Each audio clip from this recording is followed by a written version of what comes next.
It's Sunday morning. அன்னைக்கு காலையில பிரேக்ஃபாஸ்ட்டுக்கு பார்த்தீங்கன்னா, ராகி தோசை தான் செய்யலான்னு ரெடி பண்ணிட்டுருந்தேன். பொதுவாவே சண்டே வந்தாலே எல்லார் வீட்லயுமே நான்வெஜ்ஜா இருக்கும். ஒரு நான்வெஜ் கிரேவிங்ஸே வந்துரும். ஆனா, எங்க வீட்ல அப்படி கிடையாது. எப்போ தோணுதோ அப்ப தான் வாங்கி சாப்பிடுறது. சண்டே தான்னு இல்ல, வீக் டேஸ்ல நம்மளுக்கு எப்பலாம் தோணுதோ அப்ப வாங்கிக்கிறது.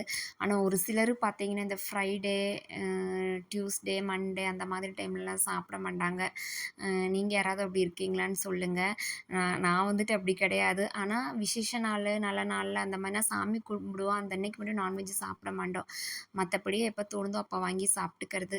அதுக்கப்புறம் அப்படியே தோசை சுட ஸ்டார்ட் பண்ணியாச்சு. அதுக்கு இடையில பார்த்தீங்கன்னா, நம்ம வீட்டுக்கு கீழ கோயில் வேலை நடந்துட்டுருக்கு. அங்க ஃபங்ஷன் வைக்க போறாங்க. ஸோ எல்லாம் வேலை நடந்துட்டு இருந்துச்சு. பந்தல் போடுறது எல்லாமே ஒரே சவுண்டா இருந்துச்சு. சரின்ட்டு என்னடான்னு அதையும் பார்த்துட்டு, அப்படியே தோசையும் சுட்டு சாப்பிட்டுட்டு, அப்படியே ரிலாக்ஸ் பண்ணிட்டு இருந்தேன். அதுக்கப்புறம் கொஞ்ச நேரம் நம்ம ரெஸ்ட் எடுத்துட்டு அப்படியே லஞ்ச் செய்யணும்.